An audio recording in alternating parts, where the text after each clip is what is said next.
This is where most star quarterbacks can be found during preseason. It at Diamond Images, Getty Images. For journeyman players and NFL rookies, the final week of preseason is the last live-action audition. For veteran starters, it's the last chance to get hurt in a meaningless game. Because of this, NFL teams generally want to play their established starters this week, and they will almost certainly not risk injury for their franchise quarterbacks. But in recent seasons, NFL teams have taken this preseason risk management one step further. Quarterbacks hardly play any preseason games anymore, let alone the last one. The preseason pass attempts of the game's top quarterbacks are down precipitously. Only one starting quarterback is currently listed among the top 10 in preseason pass attempts: Jameis Winston of the Tampa Bay Buccaneers, 69 attempts. Perhaps not by coincidence, he's also the only one with an HBO camera crew documenting his summer. Of course, taking fewer snaps on the field doesn't guarantee that a quarterback will avoid injury. The Dallas Cowboys lost Tony Romo for more than half of last year's regular season, even though he saw only 6 passes worth of preseason action. But coaches seem to be placing special emphasis on keeping star quarterbacks out of harm's way as much as possible in trivial summer games. To measure this, we looked at the 10 passes one who threw the most yards over the past 10 seasons, 9 of whom are still active and starting on NFL teams. From 2007 to 2012, these quarterbacks, as a group, generally averaged around 45 attempts each preseason. But from 2013 to 2017, the number has steadily dropped. In 2015, the group averaged 26.9 preseason pass attempts. In 2017, that number has fallen to 18.8.3 among that group. Aaron Rodgers has thrown only 22 passes in the past 2 Green Bay preseasons combined. The Steelers' Ben Roethlisberger has just 26 pass attempts in that span.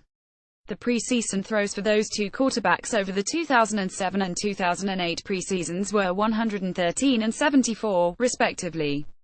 And changing teams doesn't seem to have an impact. Jay Cutler, who briefly retired in the offseason before getting a job in Miami, has thrown just 14 passes for the Dolphins.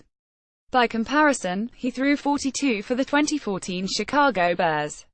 One logical assumption may be that this group of quarterbacks is getting older and thus playing less each preseason, but that theory doesn't hold. To test this, we looked at the 10 best seasons by a quarterback aged 38 or older since 2014, excluding the 2 recent ones by Tom Brady.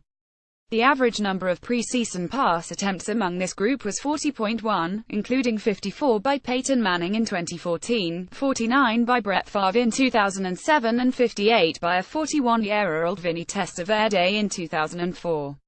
This suggests that the trend of star QBs throwing less in preseason is less a matter of age and more a philosophical shift in the league.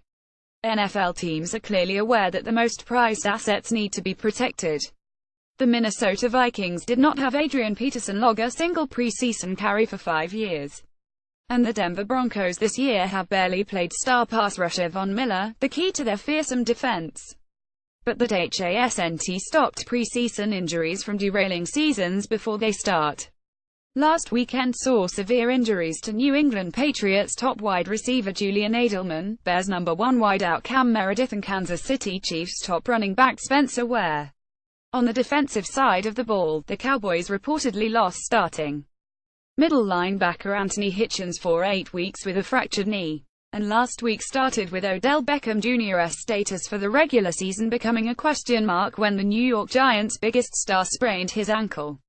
NFL coaches seem to be enacting unofficially at the quarterback position what some around the game are advocating for league-wide, cutting the preseason in half. NFL team owners and the league's player union have been stuck on whether that means essentially trading a reduction in preseason games for more contests in the regular season. But this month, NFL Commissioner Roger Goodell told Giants fans that the league would consider cutting preseason games unconditionally. Risking a quarterback's health seems especially unwise given that teams today are unwilling to even open up their regular season playbook out of fear of revealing secrets. In other words, the tactics being practiced are as irrelevant as the final score. So it's no surprise that the predictive value of preseason performance has been steadily declining for nearly a quarter of a century. Some teams have stopped charging regular season prices for preseason games, largely because of the poor quality of play. Perhaps the best approach is for teams to treat all preseason games, no matter the number, how they did the final exhibition, use them as a proving ground for backups and the bottom of the roster. That way, starters at all positions, not only quarterbacks, are protected from injury.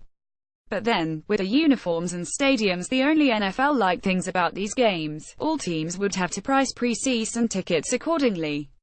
Correction: August 29, 5:20 p.m. An earlier version of this story incorrectly said Adrian Peterson did not log a carry for 5 postseasons with the Minnesota Vikings. It was 5 preseasons.